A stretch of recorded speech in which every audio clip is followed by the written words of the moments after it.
রাজ্য সরকার বিভিন্ন দপ্তরে অব্যাহত রয়েছে অফার বন্টন প্রক্রিয়া। প্রায় প্রতিদিনই কোনো না কোনো দপ্তরের মন্ত্রীরা নিজ হাতে দপ্তরে চাকরিপ্রাপ্তদের হাতে তুলে দিচ্ছেন হলুদ খামের মধ্যকরি অফার। আর এই অফার প্রদান করা হচ্ছে জেআরবিটি পরীক্ষায় সফলতার সাথে উত্তীর্ণ বেকার যুবক যুবতীদের হাতেই। গত পুজোর আগেই দীর্ঘ প্রতীক্ষার অবসান ঘটিয়ে রাজ্য সরকার ঘোষণা করে জেআরবিটি পরীক্ষার ফলাফল। আনুষ্ঠানিকভাবে ফলাফল ঘোষণা হওয়ার পর ধারাবাহিকভাবে চলছে বিভিন্ন দপ্তরে ঘোষিত ফলাফলের উপর নিয়োগ প্রক্রিয়া।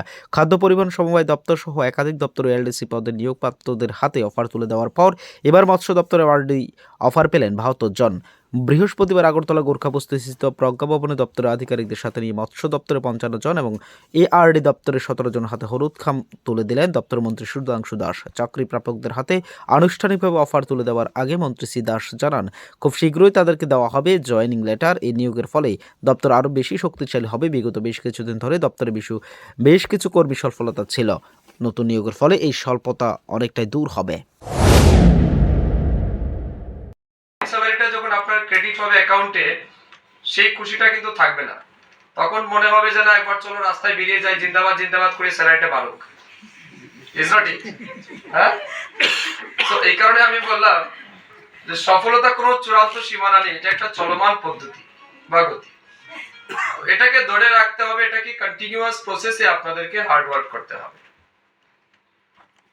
এটা সত্যি আমরা অত্যন্ত আনন্দিত এবং গর্বিত যে ২০১৮ সালে ভারতীয় জনতা পার্টি নেতৃত্বাধীন সরকার প্রতিষ্ঠিত হওয়ার পরে, বিশেষ করে আমাদের যশস্বী প্রধানমন্ত্রী নরেন্দ্র মোদীজির মার্গদর্শনে এবং আমাদের দিদেন চিফ মিনিস্টার এবং প্রেজেন্ট চিফ মিনিস্টার দুইজনেরই কিন্তু ইচ্ছে যে সরকারি চাকরির ক্ষেত্রে একটা সময় যে মিসম্যানেজমেন্ট ছিল বা পার্সিয়ালিটি একটা সিস্টেম ছিল, যার কারণে দেখা গেছে অনেক অযোগ্য লোকেরাও কিন্তু সিস্টেমের সাথে যুক্ত হয়েছে এবং যাদের কাছ থেকে রাজ্যের মানুষ, সমাজের মানুষ বা সরকার কিন্তু তেমন ভালো কিছু পায়নি। আমি বলবো না সবাই ইনএলিজিবল ছিল।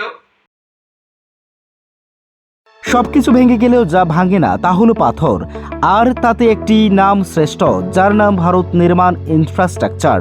ভারত নির্মাণ ইনফ্রাস্ট্রাকচার এক বিশ্বস্ত উন্নত মানের পাথর সরবরাহকারী সংস্থা। রাস্তাঘাট, বাড়িঘর নির্মাণের জন্য উন্নত মানের পাথর সরবরাহ করে থাকে এই সংস্থা। আপনাদের স্বপ্নের বাড়িঘর কিংবা রাস্তাঘাট তৈরির জন্য পাথরের প্রয়োজনে যোগাযোগ করতে পারেন আমাদের সাথে। আমাদের ঠিকানা শান্তির বাজার super market near SBI bank. আমাদের দূরভাষ নম্বর 8730877895। ভারত নির্মাণ ইনফ্রাস্ট্রাকচার এক নির্ভরযোগ্য বিশ্বস্ত প্রতিষ্ঠান। তাই আর দেরি না করেই এখনই যোগাযোগ করুন আমাদের সাথে।